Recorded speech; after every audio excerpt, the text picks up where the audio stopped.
జై శ్రీరామ్, జై భారత్. నేడు సువార్త పేరుతో పాస్టర్లు హిందూ కుటుంబాల దగ్గరికి వచ్చి విగ్రహాల గురించి చెడుగా మాట్లాడడానికి, హిందూ దేవుళ్ళను ద్వేషించడానికి గల కారణం ఏంటంటే, పరిశుద్ధ గ్రంథం అనబడినటువంటి బైబిల్లో ఉన్నటువంటి ఈ లేఖనమే ఆధారం. ఇలాంటి లేఖనాలు ఎన్నో ఉన్నాయి. అవన్నీ కూడా మీ వద్దకు తీసుకురావాలన్నదే నా హిందూ సోదరులందరూ కూడా తెలియజేస్తూ ఉన్నాను. బైబిల్ విగ్రహారాధనని పూర్తిగా ఖండిస్తూ ఉంది, ద్వేషిస్తూ ఉంది. కనుక క్రైస్తవ్యం పుచ్చుకున్నటువంటి ప్రతి క్రైస్తవుడు కూడా విగ్రహాలను ద్వేషిస్తాడు, హిందూ దేవుళ్ళను ద్వేషిస్తాడు. అందుకు అనడానికి నిదర్శనమే ఈ కీర్తన గ్రంథము 115వ అధ్యాయము కదా, ఈ 4వ వచనం నుంచి మనం చదువుదాము. వారి విగ్రహములు వెండి బంగారువి, అవి మనుషులు చేతి పనులు. వాటికి నోరుండియు పలకవు, కన్నులుండియు చూడవు, చెవులుండియు వినవు, ముక్కులుండియు వాసన చూడవు, చేతులుండియు ముట్టుకొనవు, పాదములుండియు నడవవు, గొంతుకుతో మాట్లాడవు. వాటిని చెయ్యువారును వాటి యందు నమ్మకయుంచు వారందరూ వట్టి వంటి వారై ఉన్నారు.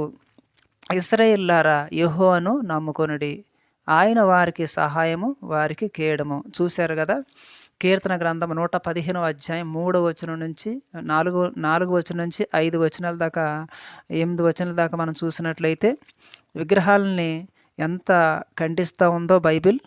కీర్తన గ్రంథం 115 అధ్యాయంలోని బైబిల్ విగ్రహాలను ద్వేషిస్తూ ఉంది, విగ్రహాలను ఖండిస్తూ ఉంది. కనుక క్రైస్తవం స్వీకరించినటువంటి ప్రతి క్రైస్తవుడు కూడా విగ్రహాల గురించి చెడుగా మాట్లాడడానికి గల కారణం ఏంటంటే బైబిలే, ఈ బైబిల్ యొక్క నిజస్వరూపమే. కనుక